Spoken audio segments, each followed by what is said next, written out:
This is Elisa Johnston with Average Advocate and also Blackout Trafficking. Today is World Trafficking in Persons Day, and usually on this day people, give you profound information on human trafficking around the world. And I was going to maybe do something like that, and I just don't have the bandwidth to do something like that. There's already plenty of things out there on the internet about what trafficking looks like around the world. But what the internet cannot give you is why I personally am involved in the issue of human trafficking. So I thought instead I would go a little bit into that. So if you don't know what Blackout Trafficking is, it's an annual project or challenge that we run every single March, where people around the world choose a black item to wear, and they wear it every single day through that month, limiting their freedom just a little bit for the freedom of others, using it to fundraise and create awareness. And we partner with small other trafficking nonprofits where all that money goes, and it's just kind of cool to support them. And I've been doing that this will be coming on our 10th year doing that. And so I founded that back in 2012 accidentally, out of the frustrations of being a young mom feeling like she couldn't really do anything about any social issue. And which is kind of ironic, because at the time I was also part of a team founding another local human trafficking nonprofit outside of the DC area. But there was just that constant internal frustration in me, because I knew a lot of stuff about global issues. I had been studying it in college, and before that I had been exposed to a lot of things, having traveled and done missionary work and humanitarian work. And I felt very frustrated a lot of times, like all the time. I was very angry and depressed, and totally didn't fit where I was at. And so I was just kind of always bursting at the seams, trying to do these different advocacy things or activism. And I'm sure all my friends and family there, I drove them crazy, probably a little bit self-righteous. And there's one thing that I'm currently working on for you guys, which is called the 5 stages to rising up. You've probably seen it filtered throughout blog posts throughout the last 5 years, or maybe 4 years, because there's essentially this system, a formula per se, that people go through as they become involved in different social issues, and pretty much across the board. I've thought through this and tested this out with a lot of people, but they all pretty much go through these 5 stages when it comes to how to get involved in things and how to find your best fit to make a difference in those areas. So with human trafficking, it was the same kind of thing. I went through that first stage, and in that first stage, I was, it's where you become woke to something and awakened. There's that part of you that just it's like, whoa, this is real. This is actually happening. And even though I knew about trafficking before, it was in 2005. I remember I was babysitting for a friend. I was a newlywed, and I happened upon this documentary by International Justice Mission about sex trafficking in Southeast Asia. And I had vaguely heard about it, but not really, until I watched that, and I was completely blown away, because my eyes were opened. And I think that everybody goes through that phase with any type of thing. I see it right now across the board in the United States, becoming awakened to racial injustice, for an example, which is interesting to me, just to see so many people become awakened to something at the same time. And then the immediate next step is where people get really frustrated to the point where they almost explode if they can't do something. And it's a very high stage, that's the one where people tend to be a little bit more self-righteous.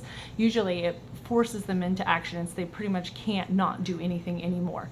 And that stage, the second stage, is where I feel like I lived most of my life in those years, outside of Washington, D.C., where I was so aware of so many different social issues, and I had been pushing in and learning more and more and more, but feeling so insulated.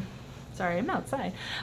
Feeling insulated and not finding a way to do something about them, or not a good thing, not a perfect fit. And so I was doing all these early action things, which is the next stage, stage 3, where people start pushing into action steps, and they're never really a full-on action step that where it's this consistent area of volunteer work, but it's you're moving forward and you're going and you're doing something. This stage can also be pretty dangerous because, well, like the last stage, you end up kind of being in this frustrating moment where you might end up like blowing up at people because you feel so much anger. But in this stage, what ends up happening is that, and also in that stage, you can become very bitter. But in this stage, what happens is people will overcommit. So they'll be like, yeah, I'm going to volunteer for this, or I'm going to commit my life to this, or I'm going to start a nonprofit. And then, you know, within a year or two, it kind of goes because people aren't really ready for that. This stage is really built up with a whole bunch of little actions and little social steps, like signing petitions and maybe going to protests, or maybe, you know, reading more books and talking with friends about it, and creating neighborhood groups that do something, or leading a study on it. Just different things like that that require action, donating money, but aren't like really heavy yet. Because if you get into the more heavy things before this fly is killing me. So anyways, I think that in that stage with human trafficking for myself, I realized I found myself doing a bunch of little things, like I was saying. Like I was writing things on my blog here and there, I was donating here and there. I ended up being put on this team and ended up eventually leading it to start this other nonprofit. And that's kind of where things started switching until I moved into stage 4, where I was really beginning to find a place consistently where I could be like, yeah, I care about human trafficking. I do something about human trafficking. Ironically, this is the weird thing about stage 4, is that everybody at this point is like, oh yeah, this is what you do human trafficking. And I was like looking around me and people would be asking me to speak or whatever. And I was like, how in the world did I become an expert on human trafficking? Like, why? Like, it would just seem strange to me because I would have never really pursued that, even though I didn't like human trafficking at all. And the more I learned about it, the more knowledge I grew, and the more I knew how to do something about it. And I did things that didn't work well, and I learned things that did work well. And in that time period, all the experiences that I had added up to me having, you know, more knowledge on it and more wisdom on it than the average person. And so because of that, yeah, I could be sought out as somebody who could guide people to do something about human trafficking. Although at stage 4, you tend to become a little bit more indifferent, because by this point, the high and the passion is just kind of like evened out, and it just becomes part of your identity. And in stage 4, that's really where I found myself. I was like, oh yeah, this is what I do. I do stuff about human trafficking. It's not all of who I am, but it's a huge part of who I am. I'm Elisa Johnston, and I do things about human trafficking. And that's when people would be like, this is Elisa Johnston. She's super passionate about human trafficking. And I'm like, I mean, I'm passionate about it as in I want it to go away. And so it's interesting because usually when you see people that have kind of begun to make that, whether purposefully or not, or unintentionally, where it's become the thing that they know about, it just becomes part of your lifestyle. You do something about it because it feels wrong not to do something about it with the connections you have and the information that you have. And sometimes that can feel a little bit of intimidating coming from people. And I know for myself, my personality type is I'm an Enneagram 7, or ENFP, and so I tend to like to move around and try different things. With spiritual gifts, I'm apostolic and prophetic, and I want to move into different places. And so I've had various friends, especially the people on the Blackout Trafficking team, who are like, no, Elisa, you're going to stick in this a little bit longer because we need you to lead us. We need you to be in this place at this time. And it wasn't that I didn't believe in the mission of doing things about human trafficking. If anything, now I believe in it more than ever because I've been involved in things where I've seen change. I've seen people's become set free and be able to live normal lives and move into like being just a human and not like suffering from trauma constantly, you know, and seeing that trajectory that people can go through, where you're like, wow, we actually can do something about it. Or prevention. I mean, if we can prevent human trafficking, then gosh, that makes it go down drastically. Or like the power of purchasing, or different things that I've become involved in, laws, like been part of changing different laws that affect human trafficking or gave freedom for human trafficking to happen, and now in those areas that's not happening anymore, and people are becoming aware of it, and awareness, gosh, like just having people be like, I think trafficking might be happening, and they'll call me and be like, hey, I would have never seen this, but now I've seen this and I know it's happening, and who do I call? And I'm like, oh, here's a hotline, or here's a connection. So the thing is that I've seen us, you and me, making a difference on the issue of human trafficking. So I believe in it. I believe that it's important, and on this World Day of human trafficking and persons awareness, I'm sorry, I'm dyslexic, I can't say anything in order. On this day, I can say that your efforts and you getting involved, whether you're in stage 1, 2, 3, or 4, or maybe you're in stage 5, which I'm not covering right now, which is probably the stage that I'm in currently, when it comes to human trafficking and finding my place to make a difference in the world. And that one is specifically about becoming really intentional with your time and leading in it and knowing how to be wise and what things to give your time to. And that's where I offer life mapping.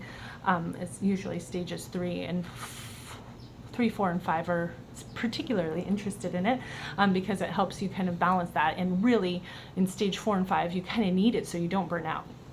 Okay, so going back to before the stages, I was saying that I think it's really important that you're involved in this issue. And I know that it might not seem like you're doing very much when you're in stage 3, or when you're in stage 4 and you're just bursting to, or 2, when you're in stage 2 where you're just like bursting to move and act, like many people in our country are about racial issues right now. They're all in stage 2. Tons of people are in stage 2 right now, and you see that burning passion, just give me something to do. And I know some of you are in stage 2 right now when it comes to human trafficking. I had a friend last week who was like, I don't know what to do, but I need to do something. I'm done with inaction. And people that I know that are in stage 3 where they've been like, I've been doing blackout trafficking a few years. I've donated money. I bought these products that were fair trade, and they've been doing these little things over the years, and they might not feel like it's valuable, but it is valuable, because I can stand on the other side and say, hey, I see this.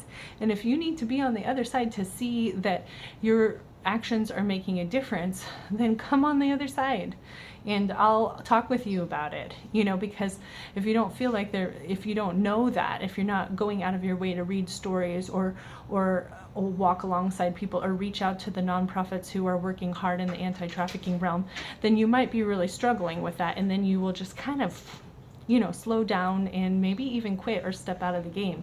But don't quit and don't step out of the game. At some point, at stage 4 and 5, it just becomes part of your lifestyle and a part of who you are. And it becomes something that is important to the world as a whole, because we're making a difference in those areas and in those ways. So that's all I was going to say today about trafficking World Persons Day, and just a little bit of my story and how I've been involved in that and what I've been doing over the years, and why, even if I'm not like bursting with a flame and standing on top of my roof saying, hey, let's do something about human trafficking, although you will see me do that every February and March as I prepare for Blackout Trafficking, which I hope this coming year you'll join us in doing. But I still care. I still care a lot, and I know that it makes a difference when we step up and do something.